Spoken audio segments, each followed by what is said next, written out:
morning. The hour of convening has arrived, and the Senate will now come to order. At this time, I'd ask that all unauthorized persons exit our chamber. It's great to see our doorkeepers with us here today. Thanks for all that y'all do on all of our flanks. It's my honor to recognize his good friend, the distinguished Rules Chairman from the 53rd District, whose cell phone is not on silent. Good morning, Mr. President. It's such a glorious day. We want to thank you for your leadership in the state of Georgia. I don't know what it'd be without you, but I want to thank you for all that you're... You've probably dreamed about it, but go ahead. Not at all, not at all. I enjoy working with you. Good times and bad times. But it is a beautiful day. The men and women here in the state Senate are ready for a fight for their constituents and to make sure that Georgia is the greatest state in the United States. A moment in history. 1846, Georgia's Supreme Court met for the very first time in Tallbutton. And I thought it was going to be Chickamauga, but it wasn't. And also, the senator from the 7th told me that today is National Peanut Brittle Day. One of my favorites, too. Mr. President, the journal's been read and found to be correct. Thanks again. Is there objection to dispensing with the reading of the journal? The chair hears none, and the reading of the journal is dispensed with. Is there objection to the confirmation of the journal? The chair hears none, and the journal is confirmed. All senators who have bills or resolutions, please bring them to the Secretary's desk at this time. Mr. Secretary, first reading of Senate bills and resolutions, please.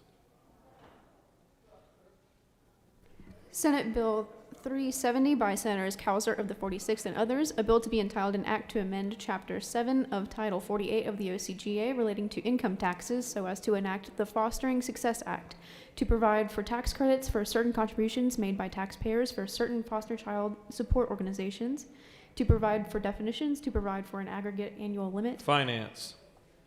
Senate Bill 371 by Senators Walker III of the 20th and others, a bill to be entitled an act to amend Article 4 of Chapter 9 of Title 16 of the OCGA relating to fraud and other practices so as to authorize for Agriculture and Consumer Affairs. Senate Bill 372 by Senators Beach of the 21st and others, a bill to be entitled an act to amend Chapter 12 of Title 31 of the OCGA relating to control of hazardous conditions, preventable diseases, and metabolic disorders so as Judiciary. to provide... Senate Bill 373 by Senator Inavitarte of the 31st, a bill to be entitled an act to amend an act creating a multi-member board of commissioners for Haralson County, approved August 24th, 2001. State and local government. Senate Bill 374 by Senators Tillery of the 19th and others, a bill to be entitled an act to amend Part 3 of Article 4 of Chapter 12 of Title 45 of the OCGA relating to the Georgia Data Analytics Center, so as to provide for definitions. Science and technology. Senate Resolution 391 by Senators Jones of the 25th and others, a resolution recognizing Dr. Benny Tate and dedicating a road in his honor and for other purposes. Transportation. Senate Resolution 393 by Senators Parent of the 42nd and others, a resolution proposing an amendment to the Constitution of the state of Georgia so as to provide that all elections shall be free and equal to provide... That completes the order, Mr. President. Mr. Secretary, will you please read reports of standing committees?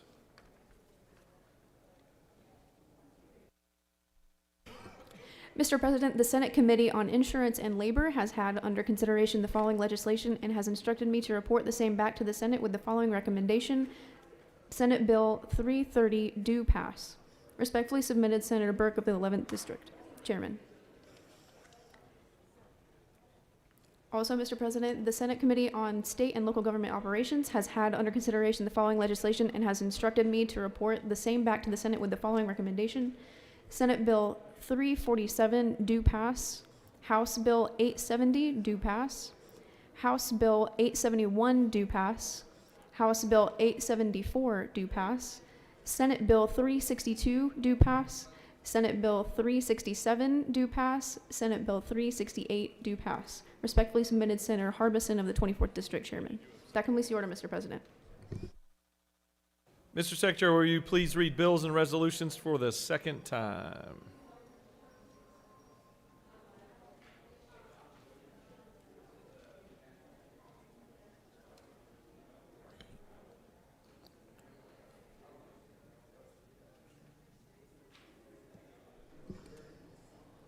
Senate Bill 332 by Senator Albers of the 56th and others, Inform Consumers Act, enact. That completes the order, Mr. President.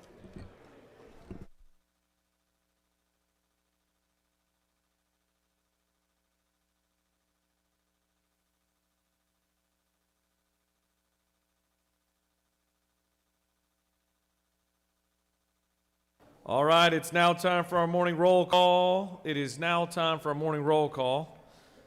Are there any motions to excuse? The chair recognizes his good friend, the consistent senator from the 33rd. Thank you, Mr. President, and good morning, y'all. I ask for unanimous consent to excuse the following senators for business inside the Capitol. The senator from the 26th, 20th, 37, 32, and 36. Without objection, the senators from the 26th, the 20th, 37th, 32nd, and 36th. We retract the 32nd.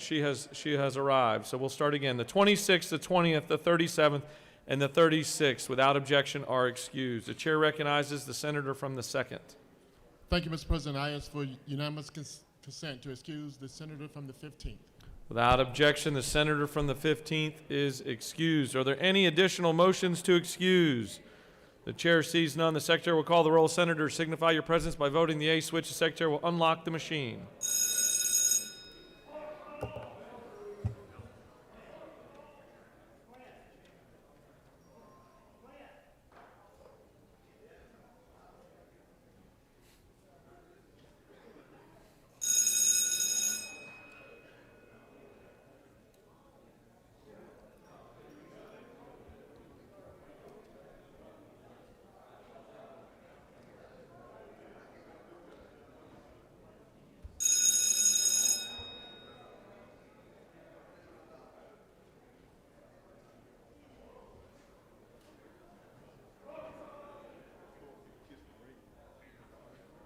Don't we have security in here?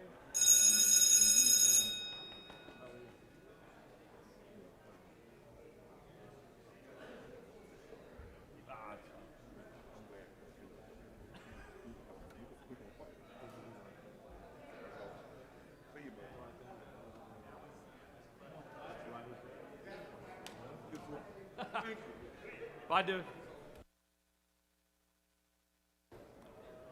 All right, it's now time for our morning devotional. And I'd like to ask that all senators please take your seats and cease all audible conversations. I ask that our doorkeepers secure the chamber at this time. And I'd like to recognize the senator from the 6th District to introduce our chaplain of the day and to lead us in our Pledge of Allegiance.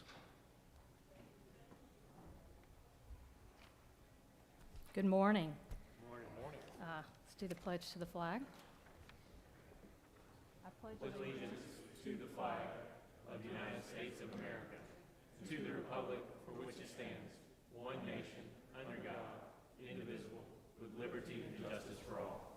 and to the Georgia flag. I pledge allegiance to the Georgia flag, to the Principles for which it stands, wisdom, justice, and moderation.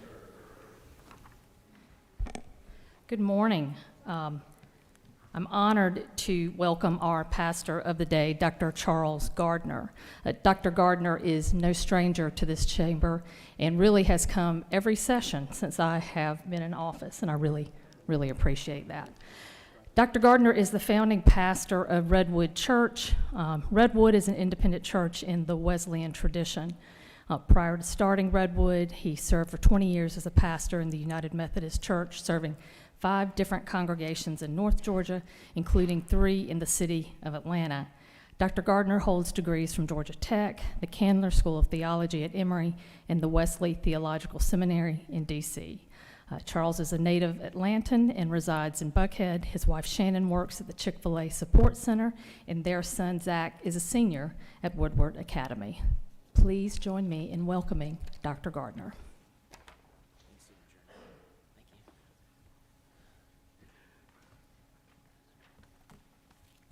Thank you, Senator Jordan. Lieutenant Governor, Mr. Secretary, Senators, it is always an honor and a privilege to be with you. My son is with me this morning, He is a senior at Woodward, and he paged with y'all in 2018. It was Sine Die. It was Maundy Thursday, and his birthday was the following day. So as the confetti flew, it was his birthday, and so it was a special day that we will always fondly remember. I sat in the gallery that evening and watched as the clock struck midnight, and he just had such a great time.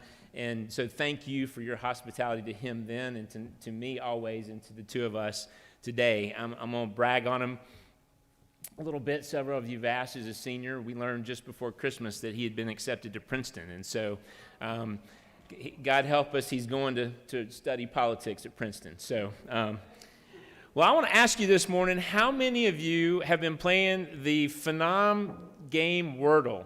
Do I have any Wordle players in here? All right, there's a few. Okay, I'm glad there's a few. For those of you who have not been playing Wordle, I want to tell you what Lieutenant Governor, you been playing Wordle? No. So, Senator Jordan?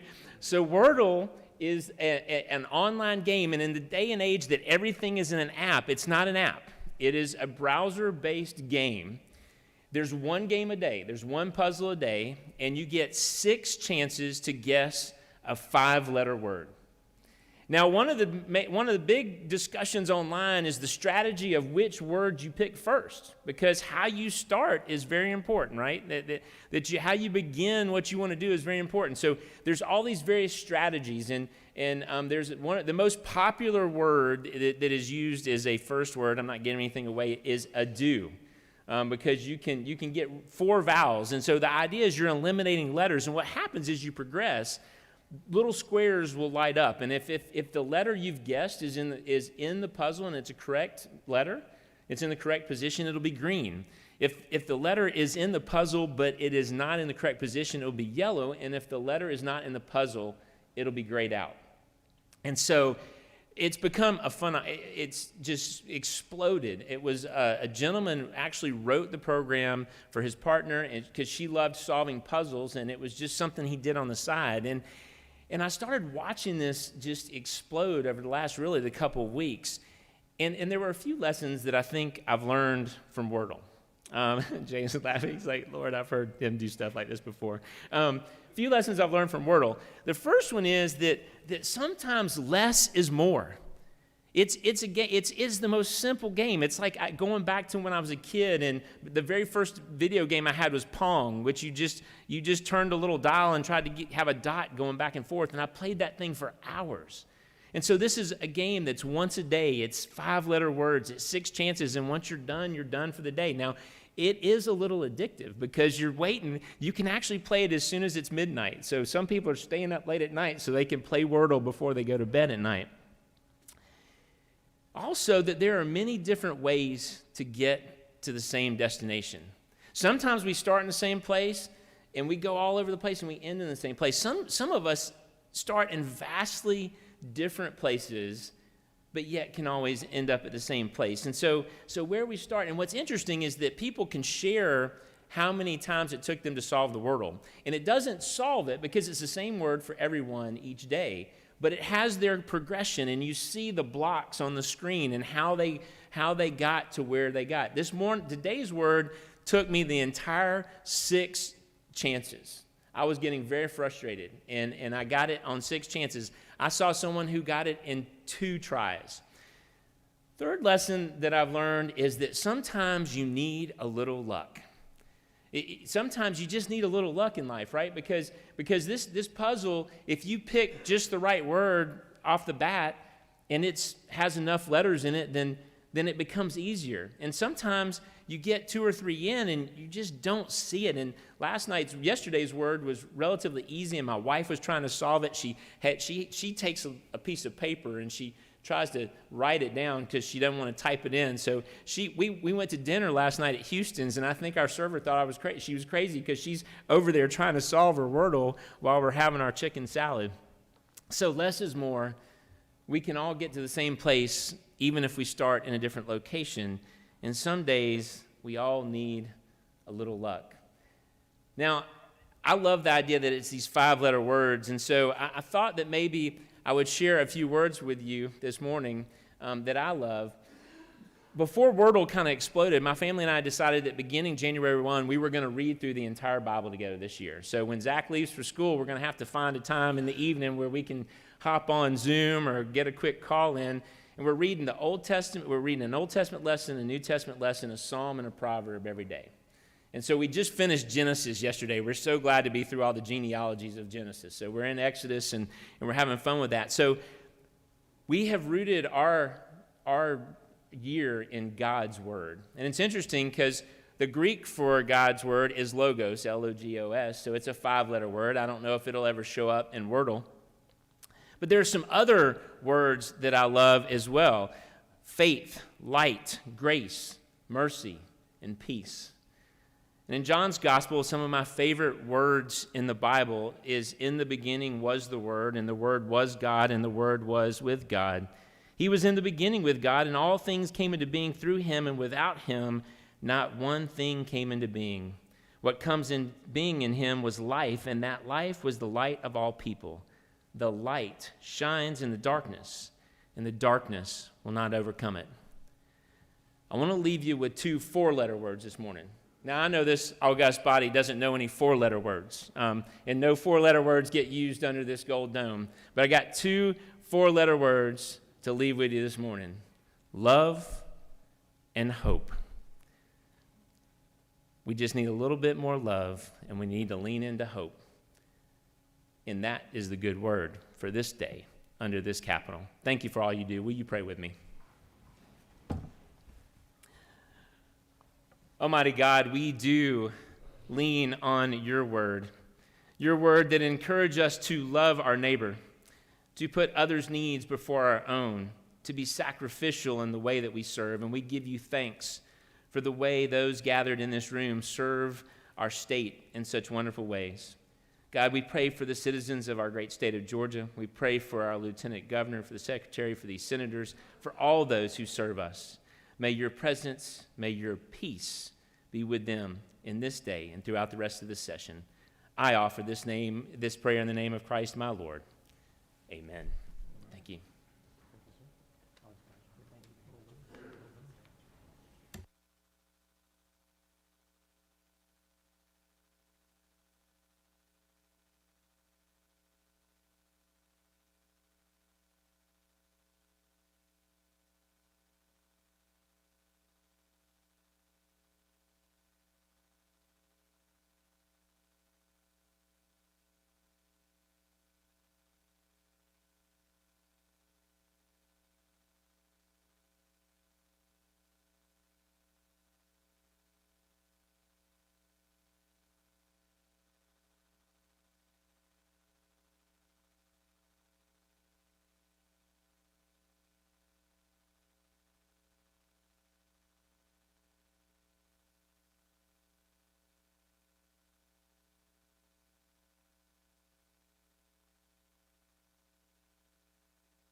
The Senate will come back to order.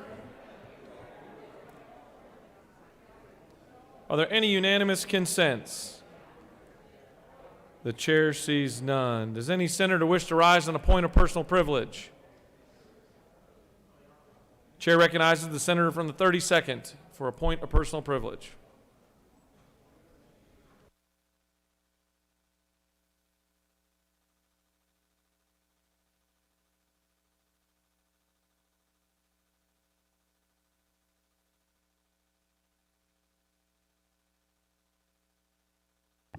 Thank you, Mr. President.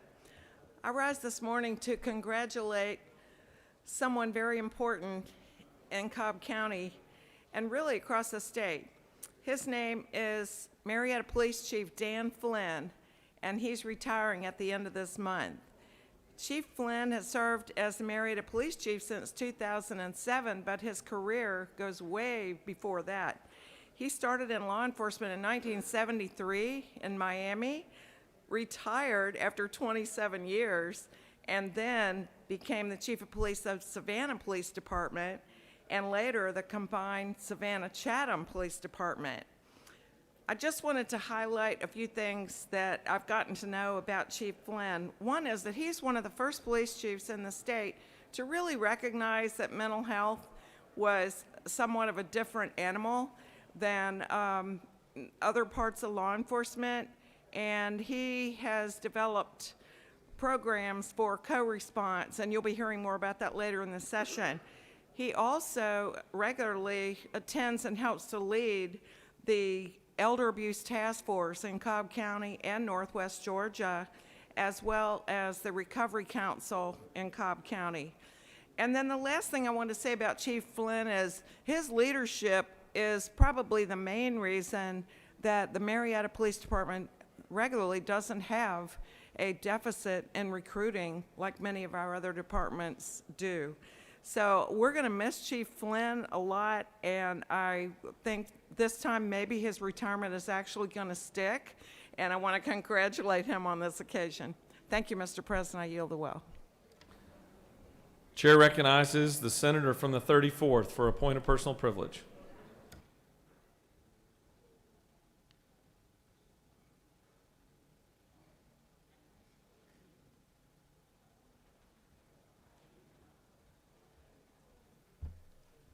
Good morning, colleagues. I rise to ask you, do you know a heart attack survivor? Great, because if you know me, you know I survived one. I rise to remind you all who are not in the metro area to make sure you bring your red tie. Will you stand up for me, Senator? Yeah. A good red tie like that will go real well for next week, February 3rd. We're going to recognize Go Red Day. So all of you all that are not in the metro area, when you go back home, make sure you pack something red. I hate to wear my red dress and have these guys try to fit in it. But we want everybody to represent red on Go Red Day, for those who have survived and for those who haven't. We know that heart disease is the #1 killer for any and every level and everybody. But I want to make sure that you all help me make the awareness known. We talk a lot about cancers, and it does kill quite a few folk, and a lot of people survive. But all the cancers together doesn't add up to all the losses for heart disease. So I want you all to make sure you go red for women specifically on February 3rd and February 4th. The real day nationally is the 4th, but I understand from my folk around the Capitol that we want to do it on February 3rd. So I'm giving you both dates and enough time to get your red ties, your red dresses, your red something together for Go Red for Women. Thank you, Mr. President. I'll yield the well. Chair recognizes the senator from the 29th for a point of personal privilege.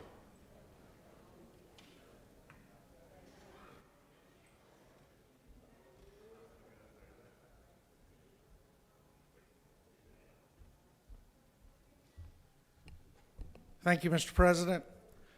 I attended a funeral yesterday for William E. Peacock in Eagles Landing. Billy Peacock was a captain with the DeKalb County Police, where he served for 33 years. But he served a much greater area than just DeKalb County, Georgia. He also spent over 50 years as an active member of the Fraternal Order of Police, where he served over 365,000 law enforcement officers throughout the United States of America. And his focus was the safety of officers, benefits of officers, the mental health of officers, and the protection of officers who find themselves being accused of things they didn't do. Billy Peacock was a giant, not only among men and women, but he was a giant throughout the law enforcement community throughout this country. Our national president came in yesterday and spoke at Billy's service, and he spoke about the thousands of emails that came in from around the country and some offshore responding to the loss of Billy Peacock. Very few times in our lives do we meet people that we like from the first time we met them, because they are 100% sold on what they believe in.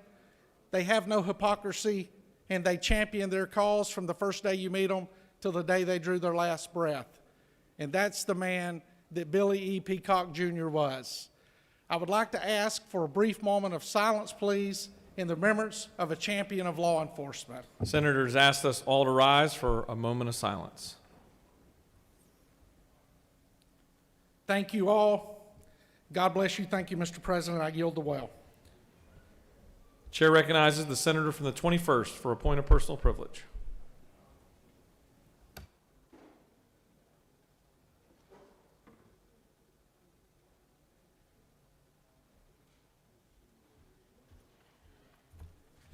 Thank you, Mr. President.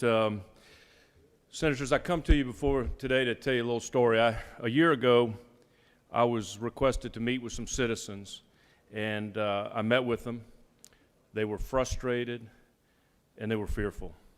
They were frustrated their garbage wasn't being picked up. They were frustrated their potholes weren't being fixed. But the thing that struck me the most in the meeting was they were fearful. Crime was running rapid. And so they wanted to create the city of Buckhead, and I've introduced Senate Bill 324. They want to control their own destiny. And I'm here to tell you that they should have that right. You know, when I was involved in the city of Milton, the city of Sandy Springs, and the city of Johns Creek, and Fulton County said it was going to put them out of business. It's doom and gloom. We will not be able to survive if this happens. The county of Fulton County has grown government. They've grown their budget. It has not been doom and gloom. But back to crime. I want to tell you, it is a sad day in our state and in our capital city when people don't feel safe to go to the gas station, to the grocery store, or even walk in their neighborhoods. We got a problem when that happens. During special session, we had a hearing in Slogo, and we made our case, the city of Buckhead, but the opposition also got to speak. They talked about how it was going to hurt their bond rating, how it was going to hurt their economic development. They had an hour and a half. They never mentioned crime. They never mentioned how they're going to address crime. So I'm asking that we let the citizens decide. And I would ask this Senate body to take the advice of our Lieutenant Governor. Let's put policy over politics, and let's do the right thing. And as the senator from the 53rd so eloquently said yesterday, let's let the people vote. Mr. President, I yield the well. Introduce to you the senator from the 2nd as the chair of the Urban Affairs Committee. Chair recognizes the senator from the 16th for a point of personal privilege.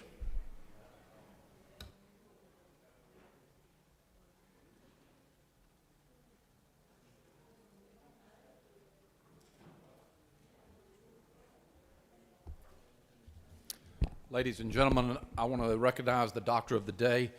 He is from my district. Dr. Chris Walsh is the orthopedic surgeon at the Resurgence Orthopedics, and specializes in hand and elbow. He received his degree from the University of Pittsburgh School of Medicine in Pittsburgh, Pennsylvania, and completed his residency at Case Warren Reserve University in Cleveland, Ohio. He serves as on the board of the Georgia Orthopedic Society, is the past president of the Georgia Society of Ambulatory Surgery Centers, and serves as a Physician's Performance Enhancement Committee at Piedmont Fed Hospital. Dr. Walsh serves as the U.S. Navy Reserves and was an active duty battalion surgeon on the 2nd Marine Division, where he was deployed to Operation Desert Shield in Saudi Arabia and Kuwait. Just want to thank him because we don't need him until we need him, and I really want to thank them for being here. Thank you very much. Thank you, Mr. President. Chair recognizes the senator from the 28th for a point of personal privilege.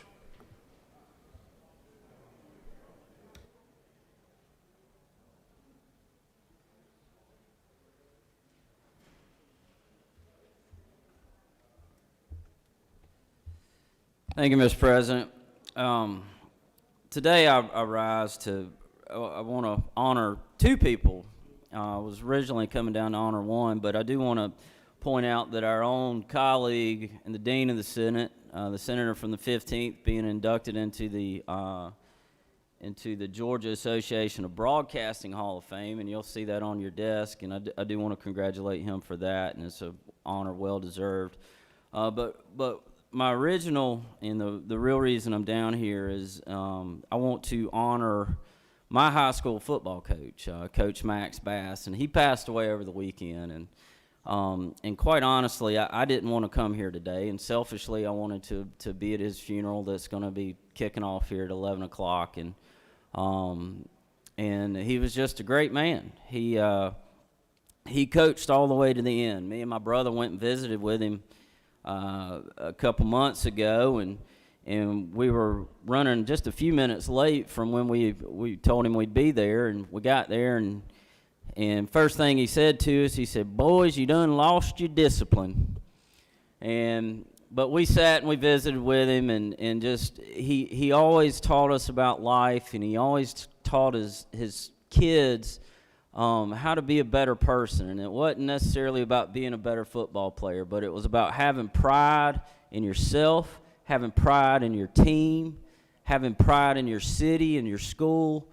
And he believed in order to have a successful program, it took everyone. It took the whole community. He believed in building up our team. He believed in building up the band. He believed in building up the cheerleaders. And, you know, you learn a lot about someone. You think you knew a lot about someone, but you learn a lot more about them once they pass, and you start reading about them. And in an interview that was done with him about 10 years ago, they asked him, you know, what was his proudest moment as a football coach? And Coach Bass's reply wasn't about his over 200 wins that he had. It wasn't about the 4 region champs that he had. It wasn't about the state champion runner-up team we had in 1981. It wasn't about the number 2 state-ranked team we had, or they were actually even number 2 in the nation. It was none of that. His proudest moment as a coach was dressing out 154 kids and taking them up to the Georgia Dome to play in the first game ever played in the Dome. And he went beyond that, not just the football team. He bragged about the 200 band members that came, the 54 cheerleaders that came. He was so proud that we were able to do that as a community. And my dad was in Sunday school with him, been in Sunday school with him for the last, 20 years. And one thing he always told my dad, and this is something I think we can all take with us, and I want y'all to learn from Coach Max Bass. And he told my dad, he said, the kids will never care how much you know if they don't know how much you care. And I want y'all to think about that, and I want you to take that back home with you, because we learn a lot of stuff up here. And we take this knowledge and we go back home and we try to help people. We are in a position where we can help people. But those people are never going to know. They're never going to care how much we know if they don't know how much we care. So with that, I ask for a moment of silence for Coach Max Bass, and And I praise all the young men that have grown up that he's helped raise and just gone on to do great things. And he's a great man that loved this state. He loved our community, loved Noonan High School, and more importantly, loved all the kids, the lives he touched. So thank you. Please rise for a moment of silence. Thank you, Mr. President. I yield the will. Chair recognizes the senator from the 4th for a point of personal privilege.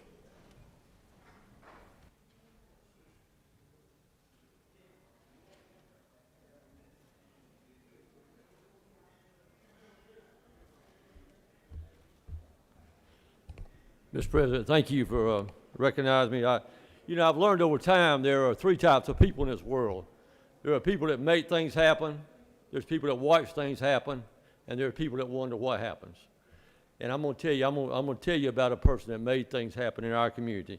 His name was Bruce Yawn. He passed away suddenly on January 20th. He was a graduate of 1965 graduate of Statesboro High School, and there he received numerous athletic accolades, including a full scholarship to play football at University of Georgia. He was inducted in the National Foundation College Hall of Fame and the University of Georgia Chapter Postgraduate Scholar Award. Many of you will find this interesting. When Bruce played, he told me that his playing weight, he's offensive lineman, his playing weight was like 220, 230, and now they're 330, 340, 350. While at the University of Georgia, he played in Cotton Bowl, Liberty Bowl, and Sugar Bowl. He was a member of the all-academic SEC team and received his bachelor's degree in marketing from University of Georgia. Bruce was known to many as the owner of the iconic restaurant in Statesboro called Snooki's. And his friends knew him for his quick wit, his sage advice, and passion to help move his hometown forward, and deep love for his family. Bruce and legendary coach many of y'all heard of, Irk Russell, were among the founders of a political organization called Snook PAC. The Snooki's Political Action Committee, even though their maximum contribution they ever gave to a candidate was only $5, they had candidates from all over the state drop in and get the endorsement of the Snook PAC. The only requirement, the main requirement in order to be a member of Snook PAC was that you could not be an attorney. They would not let any attorneys be a member of Snook PAC. However, there was an attorney that became a member by the name of Wallace Wright, and they only let him in because he never acted like an attorney, which is pretty funny. After closing Snooki's restaurant, Bruce remained active in the community by serving as assistant executive of Willow Pond Senior Care. And many of y'all remember Willow Pond is where Miss Ruth Ann Hill, Jack Hill's wife, was at. He was the current chairman of the advisory board of Synovus and chairman of Statesboro Bullock Development Authority. He was the founder and longtime supporter of the Dean Day Smith Service to Mankind Awards. Bruce received that award in 1990 and then became Humanitarian of the Year in 2001. Bruce served as president of Fellowship of Christian Athletes, a member of Sigma Chi fraternity, and a Blue Key Honor Society. Very strong man of faith. I went through Day Spring Walk to Emmaus several years ago, and Bruce was my spiritual leader on that walk. Bruce served in numerous capacities in Statesboro First United Methodist Church before becoming instrumental in the establishment of Connection Church in Statesboro, where he continued to serve until he went to be with the Lord. In 2020, the downtown and Statesboro Rotary Clubs came together to honor Bruce as Citizen of the Year. Former University head coach Vince Dooley came down and presented Bruce with that award. Bruce is survived by his lovely wife Carol, 2 daughters and son-in-law Nancy and Chad Wiggins, Susan and Brandon Williams, and son and daughter-in-law Jeff and Megan Yon, and 9 grandchildren. Bruce, thank you for the life, and thank you for the changes and the leadership that you provided Statesboro and Bullock County for many years. Mr. President, I yield the will. Chair recognizes the pro tem for a point of personal privilege.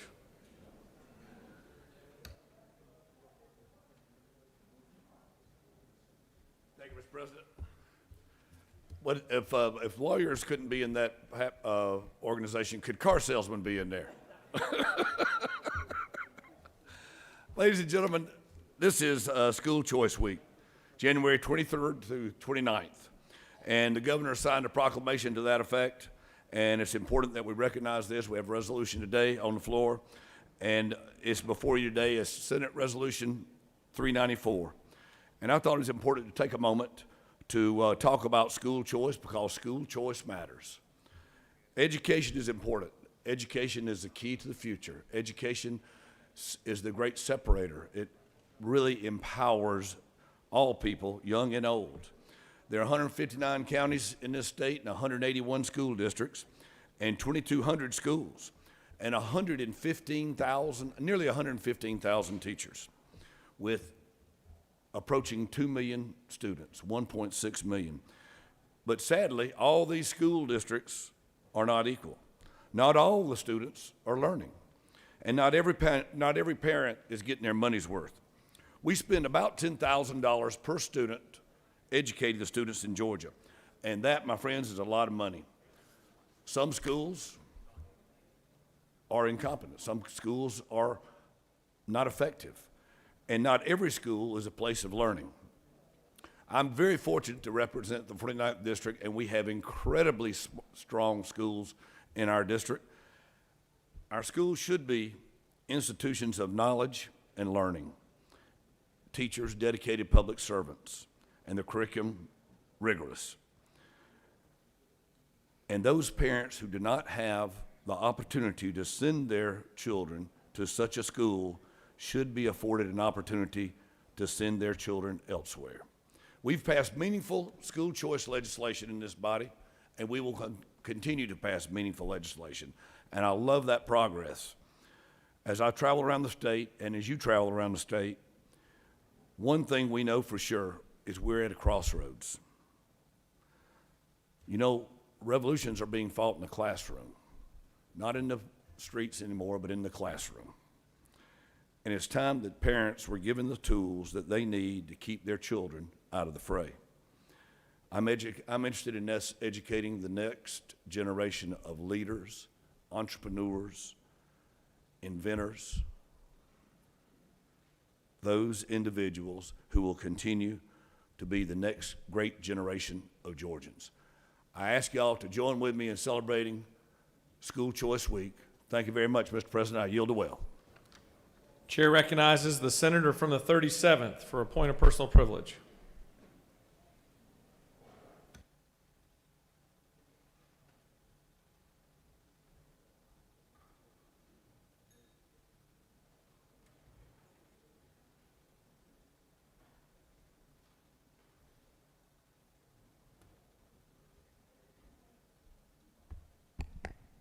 Thank you, Mr.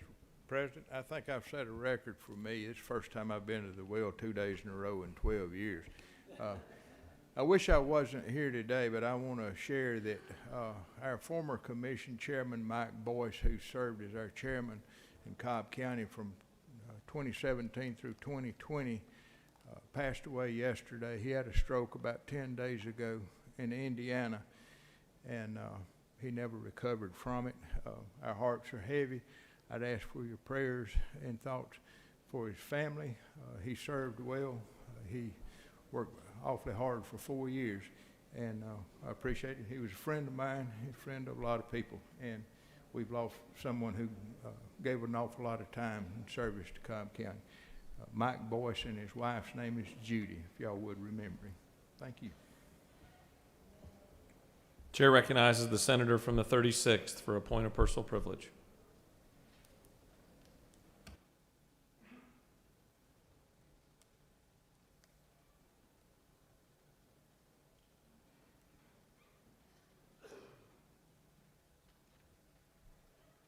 Thank you, Mr. President. Good morning, colleagues. I want to take a minute of your time this morning before we move on with our business to address the question of the neighborhood of Buckhead and the secession movement that has been underway. And I really, it's a pretty small gaggle of folks, actually, that are attempting to drive this. I want to just point out a few facts to you, share a few things with you. First of all, there is broad bipartisan support for a united Atlanta. You can ask the former Republican whip, the majority whip from the House of Representatives across the hall. He has left the House. He's in private practice as an attorney, served honorably as an elected representative from the neighborhood known as Buckhead in Atlanta. He will share with you freely the facts of the matter, the studies that have been done, and the massive, massive support that is bipartisan in Atlanta for keeping Atlanta whole. So if you want to get the facts from the horse's mouth, as they say, that gentleman, the former majority whip of the House, can fully apprise you of more details than you would even want to try to absorb. Take this one, for example. There's never been in the history of this state an area from an established city and de-annexing it out of that city. Hadn't happened. You know, that's probably a fundamental reason why the Georgia Municipal Association full-throatedly opposes any effort to de-annex the neighborhood of Buckhead. Georgia Municipal Association, representing, I think it's 500 plus municipalities and political subdivisions in the state. They know a thing or two. They've seen a thing or two. They represent mayors from across this great state. They are absolutely against it. Hundreds of businesses have come out against it. And I personally know, I've lost count of the neighbors, the friends, the citizens that I know who live in Buckhead, who are deeply resent this effort to tear up their life plan. You decide on a neighborhood you want to live in, you have the means to afford it, you invest in a home there, you select the school that your children are going to be educated in, and they have fabulous Atlanta public schools in Buckhead, let me assure you. You do all of that, you have your property values, your biggest asset that you own, your home, where your children are going to be educated, and there you sit, and somebody comes stomping in from New York, just got here, and saying, we need to de-annex this neighborhood. There's too much crime, and aren't y'all scared, and we need to de-annex this neighborhood. Well, folks, you know what's going to happen to the bond rating if you were to tear this situation up? And it's going to affect not just the city of Atlanta, Fulton County, and the entire state. And when the bond ratings get messed with and the bond ratings are dropped, we, the taxpayers, take the hit because every single project that's funded with a loan has an interest rate that's higher. And what the folks in Atlanta and frankly around the state, the Buckhead city that was founded back in the last century, they're quite disturbed that anybody would think about creating a city called Buckhead, because they've got one. And that Republican member of the House has written extensively about that. There's an op-ed I can share with you. So don't play fast and loose with the economy, with the well-being that we're experiencing in the economy. We're banding together in Atlanta, addressing violent crime, which screams out for attention all across our great city and throughout the state.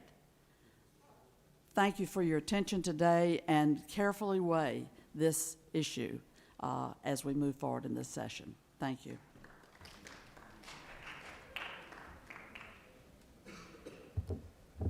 You have a consent calendar of privileged resolutions before you. Does any senator wish to remove a resolution from the consent calendar?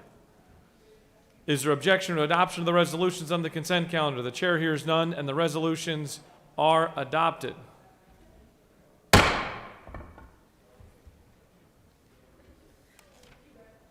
Are there any motions to withdraw and commit? You have a consent calendar of local bills before you, Mr. Secretary. Are there any objections filed to any bills on the local consent calendar? Mr. President, there are no objections filed. Is there objection to agreeing to the report of the Committee on State and Local Government, which is favorable to the passage of the bills on the local consent calendar? The chair hears none, and the report of the committee is agreed to. The questions on the passage of the bills on the local consent calendar, all those in favor vote yea, opposed nay. The Secretary will unlock the machine.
On the passage of the bills on the local consent calendar, the yeas are 52, the nays are 0, and the bills having received the requisite constitutional majority are therefore passed.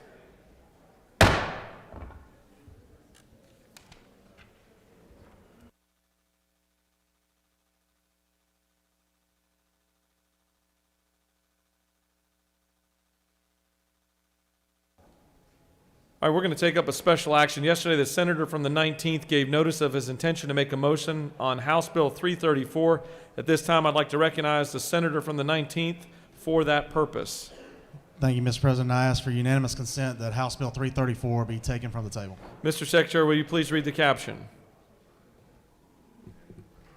House Bill 334, a bill by Representative Skolett of the 19th and others, a bill to be entitled an act to amend Article 2 of Chapter 6 of Title 15 and Article 1 of Chapter 17 of Title 45 of the OCGA, relating to clerks of superior courts and general provisions regarding notaries public, to amend Part 1 of Article 1 of Chapter 2 of Title 44 and Article 4 of Chapter 18 of Title 50 of the OCGA, relating to the recording of deeds and other real property transactions and for other purposes. That completes the order, Mr. President. The senator from the 19th has moved to take House Bill 334 from the table. Is there objection? The chair hears none, and House Bill 334 has been taken from the table. Stick with me here. House Bill 334 is now before the Senate in the same posture that it was when it was tabled last year. The posture is on the motion from the senator from the 56th to agree to the House amendment to the Senate substitute to House Bill 334. The Secretary will now read the House amendment.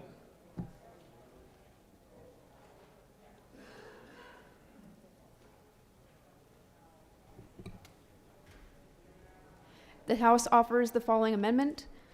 Amend House Bill 334 by striking the language beginning with line 1 on page 1 through line 447 on page 19 and inserting in lieu thereof the following.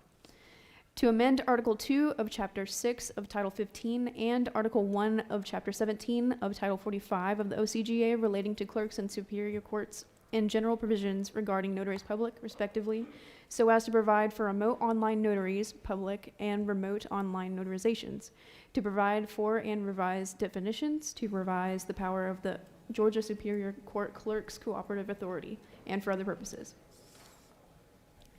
That completes the order, Mr. President. This process is bringing back all kinds of fun memories. The chair recognizes the senator from the 56th to speak to his motion to agree to the House amendment. Thank you, Mr. President. I'm joined by my friend Drake. No, it's Drake. Thought it was Ron. Mr. President, I ask unanimous consent to allow me to withdraw my motion to agree to the House amendment to the Senate substitute to House Bill 334. The senator from the 56th has asked for unanimous consent to withdraw his motion to agree to the House amendment. Is there objection? The chair hears none, and the motion is withdrawn.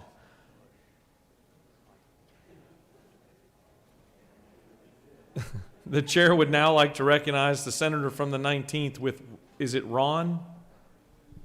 Yes, sir. Thank you, Mr. President. I move that the Senate disagree. Closed caption is next to you. Thank you, Mr. President. And I appreciate my friend from the 17th. Mr. President, I move that the Senate disagree with the House amendment to the Senate substitute to House Bill 334. Senator from the 19th has moved that the Senate disagree to the House amendment to the Senate substitute to House Bill 334. Is there objection? The chair hears none, and the Senate has disagreed to the House amendment to Senate substitute House Bill 334. Thank you for working with me on that. All right, the chair would now like to, in a simpler motion, recognize the majority leader. Thank you, Mr. President. I move that the Senate stand adjourned until 1 p.m. on Thursday, 27 January 2022. Mr. Secretary, can you please read your announcements? Health and Human Services Committee will meet in 4:50 at 1 p.m. Natural Resources and Environment Committee is canceled for today. Education and Youth Committee will meet in 307 of the CLOB at 2 p.m. The Retirement Committee will meet in 310 of CLOB at 2 p.m. And the Finance Committee will meet at 4:50 at 3 p.m. today. The Transportation Committee is canceled.